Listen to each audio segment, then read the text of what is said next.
Segundo aos Coríntios, capítulo 12, a partir do versículo 2, diz assim, o apóstolo Paulo falando de si mesmo: conheço um homem em Cristo que há 14 anos foi arrebatado ao terceiro céu.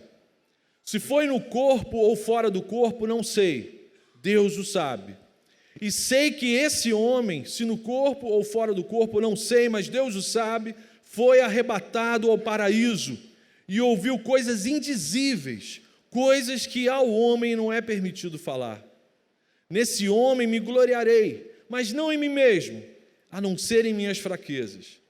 Mesmo que eu preferisse gloriar-me, não seria insensato, porque estaria falando a verdade. Evito fazer isso para que ninguém pense a meu respeito mais do que em mim vê ou de mim ouve.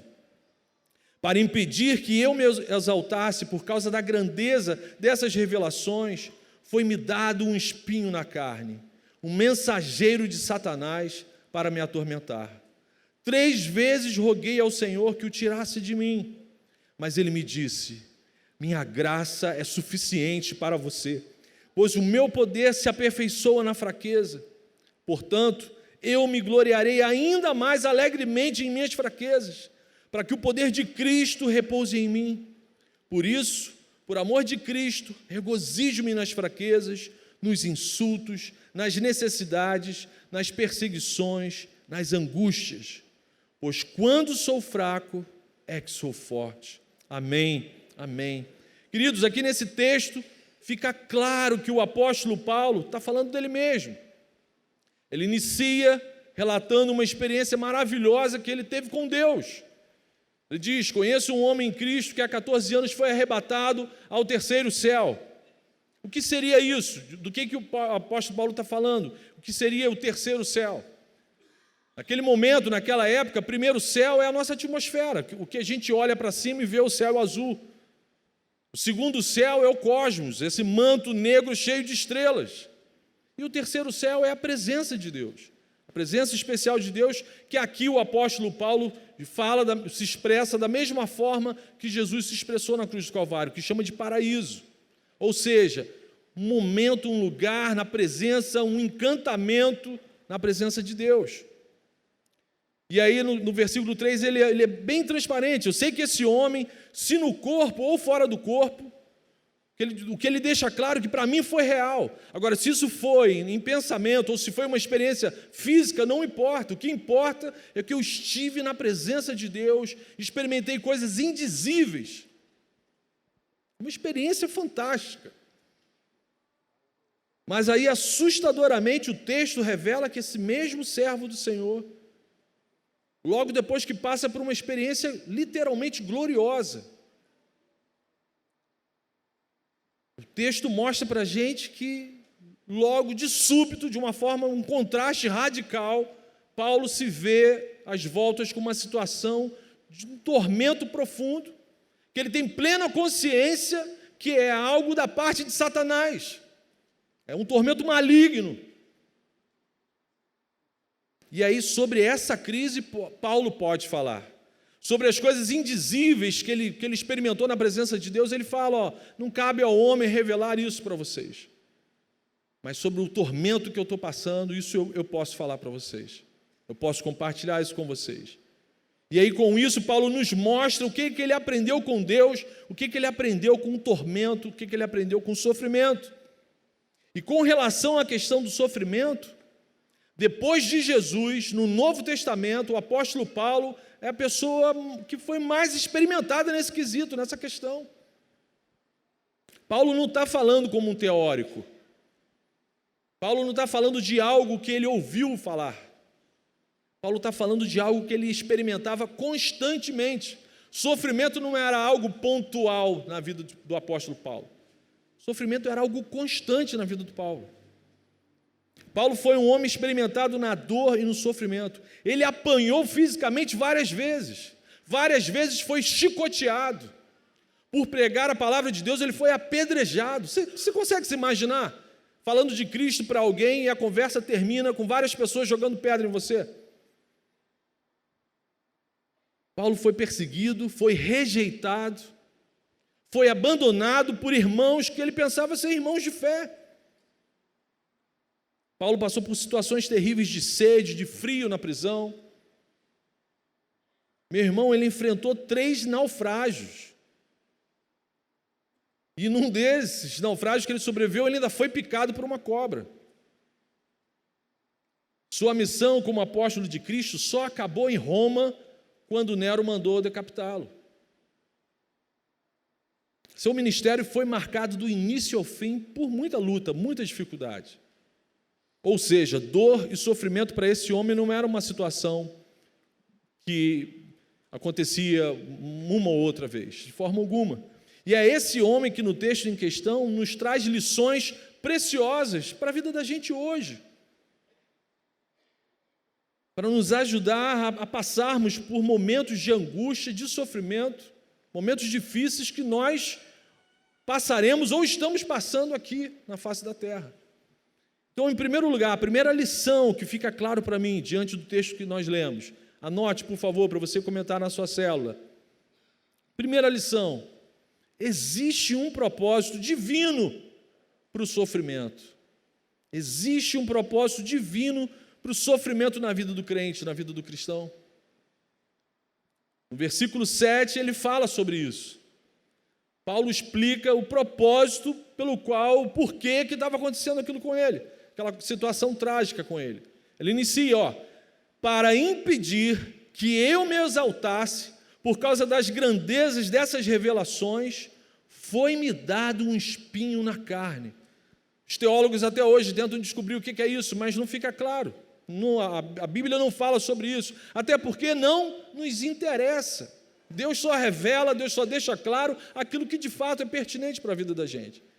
O que é importante a gente saber é que aconteceu algo na vida de Paulo, que ele faz uma comparação como se fosse um espinho na carne, e ele afirma categoricamente: um mensageiro de Satanás para me atormentar. Então Paulo está aqui explicando para a gente que o sofrimento pelo qual ele está passando tem um propósito divino.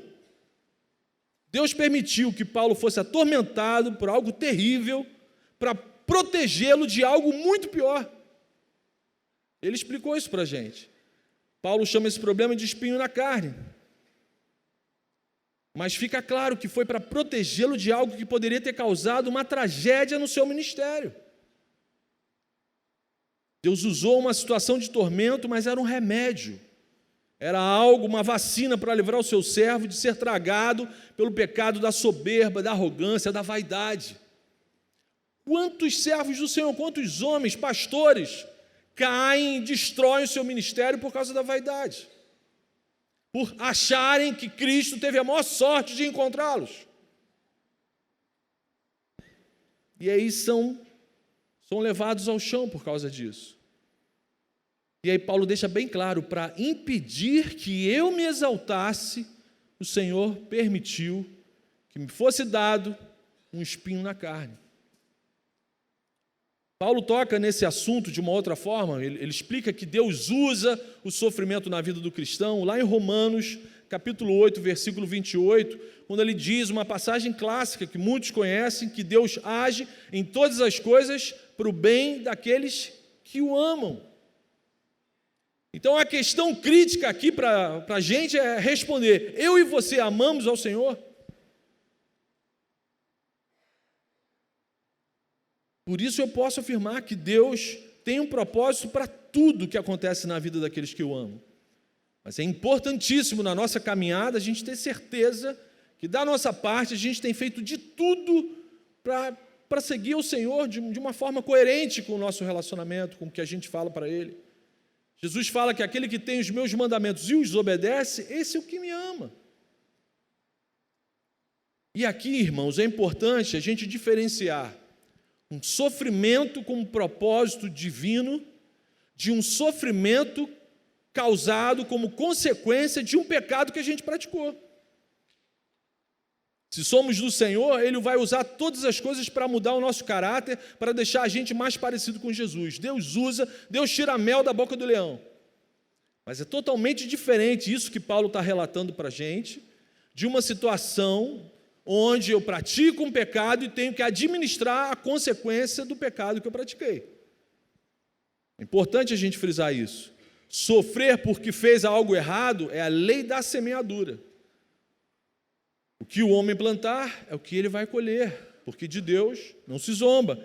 Então, um crente que se envolve em transações ilícitas, é descoberto, é julgado, é condenado e vai preso, ele está sofrendo porque ele praticou algo ilícito, consequência do seu pecado. Um casal de cristãos que se descontrola nos seus gastos, ultrapassa o limite do cartão de crédito especial, e aí depois se vê inserido, mergulhado numa crise financeira, esse sofrimento que ele está passando é consequência de pecado, é consequência da má administração dos recursos que Deus concedeu para aquela família, para aquele casal. É totalmente diferente do que Paulo está passando aqui. Guardem isso, Deus usa todas essas coisas para mudar o nosso caráter. Se de fato amamos ao Senhor, foi um deslize, um acidente, Ele vai usar até o acidente para mudar o nosso caráter, para deixar a gente mais parecido com Cristo. Mas não é essa situação que está acontecendo aqui. Paulo é um servo fiel. Paulo é um homem consagrado ao Senhor, amava Jesus, vivia em função do reino. Tinha acabado de ter uma experiência magnífica com Deus. E aí, aparentemente para ele, sem mais nem menos, ele recebe literalmente um presente de Satanás para atormentá-lo. E aí essa experiência amarga se transformou numa vacina para livrá-lo, para protegê-lo de um pecado terrível. Então guarde isso. O sofrimento diminui a força da tentação. É um propósito divino, guarde isso. O sofrimento, quando a gente está debaixo de sofrimento, coisas que nos tentam perdem a força. A dor, a angústia, extermina a vaidade e o orgulho. Passar pelo Getsêmani, ser espremido, passar pela prensa do azeite, livra a gente de muitos pecados. E aí nos ajuda nesse processo de desencanto com as ilusões que o mundo oferece para a gente. Quando a gente passa por uma experiência terrível de sofrimento e dor, as coisas superficiais e inúteis desse mundo, tipo poder, glamour, fama, delírios sexuais, bens materiais, tudo isso perde o sentido, perde o valor, perde o poder de atração, de tentação. Aqui no versículo 7 a gente vê que Deus usou uma situação terrível para proteger Paulo de um quadro muito pior, que podia comprometer o ministério dele. Talvez a gente nem conhecesse essa carta, porque ela não seria escrita. O sofrimento tem o poder de quebrar a nossa altivez. O sofrimento coloca os nossos pés no chão. Melhor, o sofrimento coloca o nosso joelho no chão. O sofrimento tem um propósito divino, guarde isso. E outro propósito, Deus pode permitir que eu e você, que a gente passe por uma situação terrível de sofrimento, para transformar a gente em pessoas que vão exercer o ministério da consolação. Deus usa o sofrimento para transformar a gente em consoladores. Paulo inicia o primeiro capítulo dessa carta, de 2 Coríntios, no capítulo 1, no versículo 3, ele diz isso: Deus é aquele que nos consola em toda a nossa angústia e tribulação, para que nos tornemos também consoladores uns dos outros. Meu irmão, eu passei na fornalha, eu sei o que você está passando. Meu irmão, eu experimentei essa dor que você está sentindo. Queridos, em nossas células, nós temos a oportunidade real de sermos consoladores uns dos outros. No momento em que caminhamos juntos, semana após semana, nós temos a oportunidade real de chorar com os que choram. E somos usados por Deus para consolar os abatidos.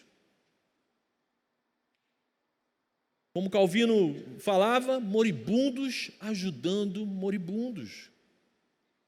Seres frágeis, pequenos, completamente dependentes da graça do Senhor, sendo usados por esse Senhor como consoladores na vida de outros irmãos. Quando você passou ou ainda está passando por uma experiência real de sofrimento, a sua palavra, a sua experiência tem um poder incrível de consolar outra pessoa. Você não está falando mais como um teórico. Você não está falando porque lê um texto bonito na Bíblia. Você está falando porque ou você está na fornalha ou você já passou por ela. Quando a gente compartilha nossas experiências com o Senhor, uns com os outros, Deus usa a gente como instrumento de consolação. Esse é mais um propósito do sofrimento na vida do cristão. Assim, meu irmão, no meio do sofrimento, no momento da dor, não se desespere. Não se desespere, não murmure, não deixe o seu coração ficar amargo. Espere em Deus, confie em Deus. Apenas compreenda que Deus está agindo. Amém? Deus está agindo. Ele tem um propósito divino para o que você está passando. Todas as coisas cooperam para o bem daqueles que o amam. Guarde isso. Em segundo lugar, segunda lição que esse texto ensina para a gente. E aí é assustador, irmão. Deus pode revelar ou não o propósito do sofrimento. Deus pode revelar ou não o motivo pelo qual você está passando pelo que você está passando. Às vezes, Deus decide deixar bem claro o motivo do sofrimento, como nesse texto que a gente leu aqui, mas nem sempre é assim. Nem sempre é assim. Em meio a dores, a pergunta que muita gente faz: Senhor, por que isso está acontecendo? Outros fazem: Senhor, para que isso está acontecendo? Mas, irmãos, em muitos momentos, Deus não responde nenhuma das perguntas. Ou a gente não escuta nenhuma resposta. Às vezes o barulho da tempestade é tão grande que a gente não escuta nada, só o barulho, só o terror. O método de Deus para tratar com a gente e desenvolver em nós o caráter de Cristo pode ser também o de total silêncio. Aprenda isso, guarde isso. Jó que o diga, meu irmão. Você já leu o livro de Jó? Conhece a história de Jó? Jó que o diga. Jó era um homem íntegro, justo. A Bíblia fala que era fiel ao Senhor. E mesmo assim foi mergulhado num quadro radical de terror, de sofrimento. Ele perdeu seus filhos, num único dia ele perdeu todos os seus filhos. Ele perdeu sua saúde. Ele teve crise terrível no seu matrimônio, ele perdeu seus bens materiais. Ele tinha amigos que não eram amigos. Já perdeu o que na nossa humanidade nós falaríamos, já perdeu tudo. Mas essa experiência terrível o colocou num nível de intimidade com Deus que levou Jó para o hall dos heróis da fé. Por isso, se você sabe o porquê ou o para quê o sofrimento está acontecendo na sua vida, glória a Deus. Mas nem sempre essas coisas, nem sempre a resposta, nem sempre a gente sabe por que a gente está passando pelo que está passando. Prove a sua fé no desafio gigante. Eu converso isso com muitos irmãos aqui. Para mim, o maior desafio do cristianismo é descansar no Senhor. Descanse no Senhor. Encare esse desafio gigantesco de, num momento de crise, de terror, de silêncio, descanse no Senhor. E tenha certeza de uma coisa: o próprio Paulo, esse homem experimentado na dor e do sofrimento, registrou isso para a gente em 1 Coríntios 10, no versículo 13. Deus é fiel e não permitirá que eu e você, que a gente enfrente qualquer coisa além das nossas forças. Amém? Deus não é desumano, Deus não é cruel, Ele não está martirizando a gente. A gente pode, no momento de dor, não saber o porquê e o para quê, mas a gente sabe que o sofrimento vai passar. Amém, irmãos? O sofrimento vai passar. E o sofrimento ainda leva a gente a fazer outra coisa maravilhosa, que é orar. A oração nos leva para mais perto de Deus. No livro de Jó, você percebe que o sofrimento radical levou Jó a conversar diariamente, constantemente com Deus. E aí Jó escreveu algo belíssimo, Jó 42, versículo 5. Antes eu te conhecia só de ouvir falar. Agora a gente está tão pertinho do outro que os meus olhos te veem. Aleluia, aleluia. O sofrimento levou Paulo à oração. Assim que Satanás entregou o presente para ele, o que ele fez? Senhor, roguei 3 vezes ao Senhor. Senhor, Paulo orou a mesma oração 3 vezes, pedindo: Senhor, tira esse negócio de mim aqui. 3 vezes, versículo 8: 3 vezes roguei ao Senhor que tirasse aquele espinho de mim. O sofrimento leva a gente a dobrar o joelho. O sofrimento leva a gente a orar, a clamar, a pedir socorro ao único que pode nos socorrer. Isso que é importante a nossa alma entender. Quando a gente se lança em oração, a gente está assumindo e reconhecendo que a gente não tem a menor condição de resolver aquele problema. Senhor, me ajuda, porque eu não tenho a menor condição, diante disso que está acontecendo, eu não tenho nada o que fazer, só o Senhor pode me ajudar nesse momento. Em terceiro lugar, a terceira lição que o texto nos mostra aqui, é que Deus pode permitir sim o sofrimento, mas Ele revela na hora o consolo e a graça dEle. Aleluia! Deus pode permitir o sofrimento, mas Deus nos consola em meio a esse sofrimento. Amém? Deus nos consola no vale da sombra da morte, meu irmão. O que Paulo queria era a remoção do tormento, absolutamente humano, como eu e você.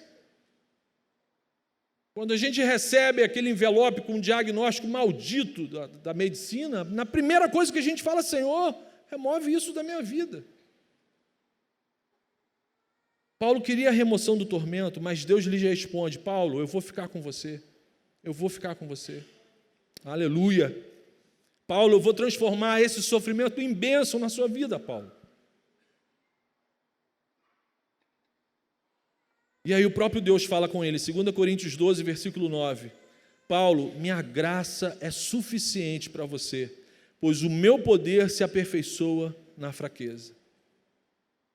Querido irmão, Jesus, guarde isso no seu coração.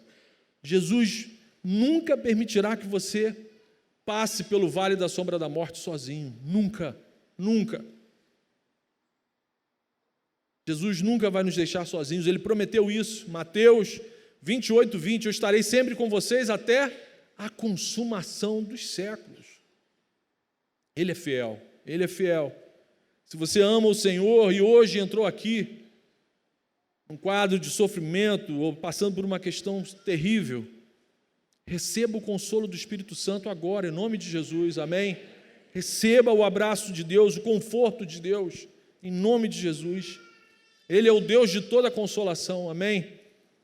E Ele não vai permitir que você desça num poço tão profundo que a graça e a misericórdia dEle não sejam maiores do que esse poço. Então Deus revela para Paulo que a graça dEle era suficiente. Paulo, eu sei o que você está passando, mas eu estou contigo, eu vou ficar com você. Deus não deu a Paulo o que ele queria.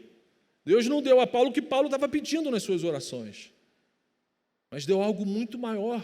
Deus deu a sua graça, favor não merecido. O que é graça nesse contexto aqui que Deus fala para Paulo? Graça aqui é o suporte divino.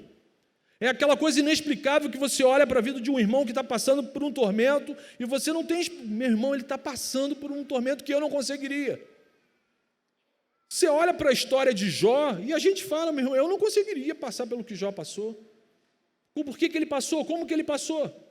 Graça, graça, a graça de Deus dando suporte, dando a força para resistir no dia mal, dando a força divina, inexplicável, para passar por uma tempestade e sobreviver, para passar pela fornalha e sair sem cheiro de fumaça.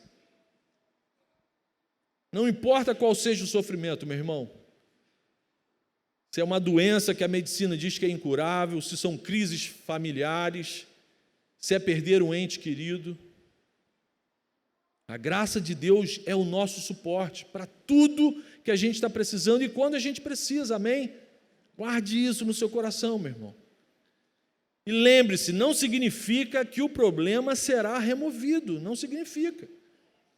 O que é importante ficar claro para a gente é que, independente se o problema vai sair ou não, Deus está comigo, Deus está com a gente, Deus está comigo. Quando Deus toma a decisão de não remover o espinho, Ele sabia que nesse momento Ele estava fortalecendo Paulo. Paulo estava desenvolvendo o caráter de Cristo, como se Deus estivesse falando para Paulo: Paulo, eu sei o que você está passando, mas eu vou usar isso aí, que aparentemente é mal, para deixar você mais parecido com meu filho. E aí Paulo conclui o texto no versículo 10, dizendo que a nossa felicidade não depende das circunstâncias. A nossa felicidade, ou seja, a nossa plenitude, depende única e exclusivamente de Cristo, meu irmão. Por isso, versículo 10, por amor de Cristo, ou seja, por causa do amor que Jesus tem por mim, regozijo-me nas fraquezas, nos insultos, nas necessidades, nas perseguições, nas angústias, pois quando sou fraco, é que sou forte. Aleluia. Paulo não estava sendo maníaco depressivo, meu irmão. Paulo não estava entrando num quadro psiquiátrico aqui de forma alguma exaltando a dor. Não, não é isso.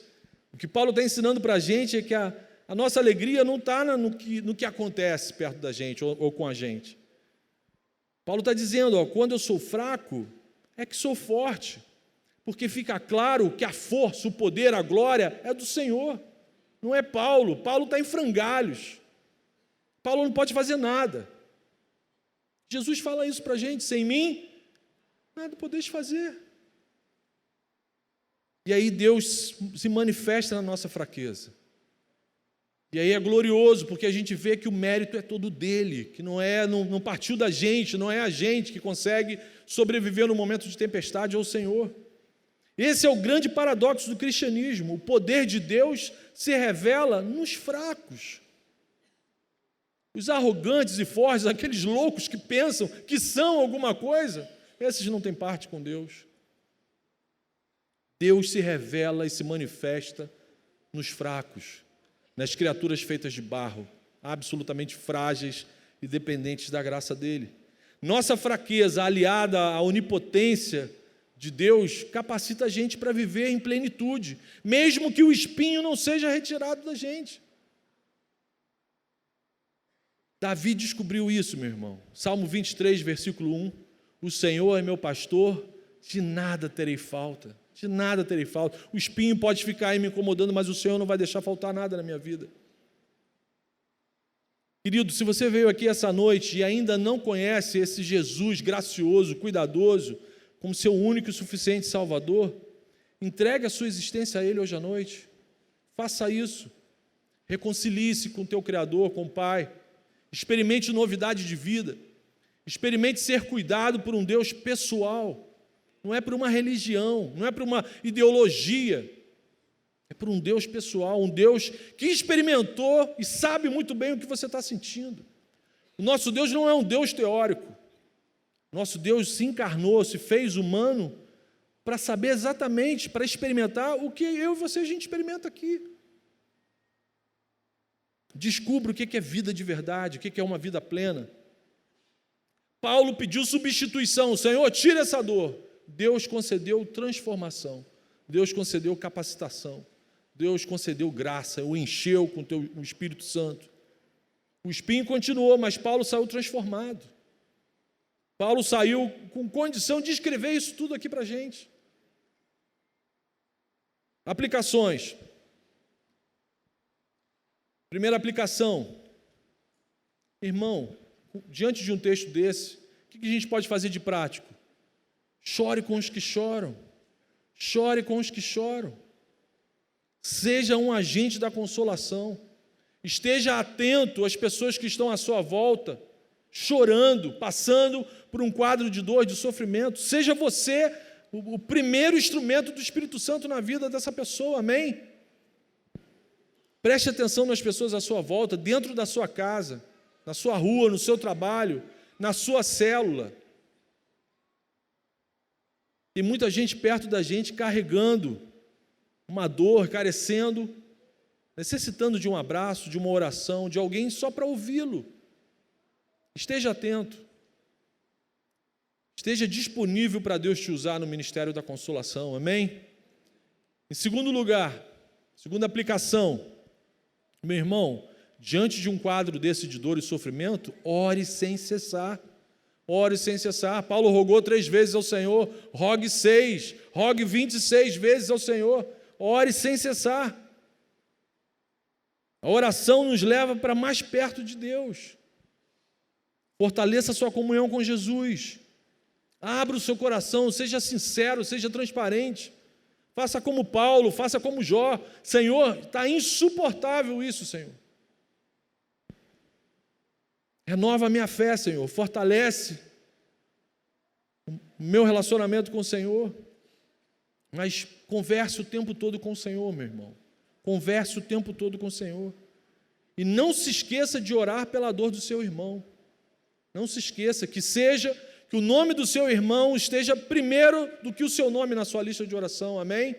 O Senhor Jesus falou isso: busca o meu reino em primeiro lugar, e a minha justiça, e as tuas coisas todas serão acrescentadas. Então priorize a dor do seu irmão. Terceira aplicação. Que aplicação difícil, meu irmão. Eu confesso e reconheço, para mim, um dos maiores desafios do meu relacionamento com Deus. Descanse no Senhor. Descanse no Senhor. Não se desespere. Não murmure, não blasfeme. Não permita que o seu coração se torne amargo. Davi, mais uma vez, no Salmo 42, ele diz: por que está abatido a minha alma? Por que te perturbas dentro de mim? Espere em Deus, eu ainda o louvarei. Aleluia, aleluia. Irmão, Deus é soberano, Ele é o nosso Pai. Olha o que Ele fez por amor a nós, encarnando, assumindo forma humana, se entregando na cruz. Ele sabe o nosso limite, Ele sabe o seu limite, Ele sabe o que você está passando, Ele sabe o que você consegue passar. E Ele está no controle de tudo. Amém? Ele está no controle de tudo, Ele não perdeu o controle de nada. Ele continua sendo o Senhor, no seu trono de glória. Então descanse no Senhor. Irmãos, só mais um pouco e o espinho vai ser retirado. Só mais um pouco e a gente vai estar para sempre com o Senhor. Só mais um pouco e todas as nossas lágrimas serão só de alegria. Aleluia, aleluia. Jesus está voltando. E Ele prometeu que Ele mesmo enxugaria do nosso rosto todas as nossas lágrimas. Então guarde isso no seu coração. Isso vai acabar rápido, o espinho vai ser retirado rápido. Quando a gente perceber, a gente vai estar face a face com o nosso Senhor, para passar a eternidade com o nosso Senhor. Eu já falei isso aqui outras vezes. Eu não sei quanto tempo dura a eternidade, mas acho que dura mais do que o tempo que a gente está passando aqui. Irmãos, a gente pode concluir afirmando que na caminhada cristã, o sofrimento é inevitável, é indispensável e é pedagógico. O Senhor Jesus mesmo falou para a gente: no mundo vocês terão aflições, mas tende bom ânimo, eu venci o mundo, minha graça é suficiente para vocês. Amém, amém. Feche seus olhos, vamos orar. Ah, Senhor Jesus, permita que a Tua igreja desfrute da Tua graça, Senhor, do Teu consolo, do Teu socorro, Senhor, do abraço da Tua salvação, Senhor. Senhor querido, visita os Teus servos que nesse momento estão passando pelo vale da sombra da morte, Senhor. O Senhor sabe o que cada irmão e irmã estão passando aqui nesse momento, Pai. Fortaleça o abatido, Senhor. Renova a fé desses queridos, Senhor. Que todas as coisas nos deixem ainda mais parecidos com Teu Filho Jesus, Pai, por favor. E usa-nos como instrumentos da Sua graça consoladora uns com os outros, Senhor. Nos ensine a chorar com os que choram, Senhor. Nos ensine a termos a sensibilidade do Senhor. Que tenhamos essa certeza bem gravada no nosso coração, Senhor, de que em breve o Senhor mesmo enxugará todas as nossas lágrimas, Senhor. A gente faz essa oração no Teu nome, em nome de Jesus. Amém, amém.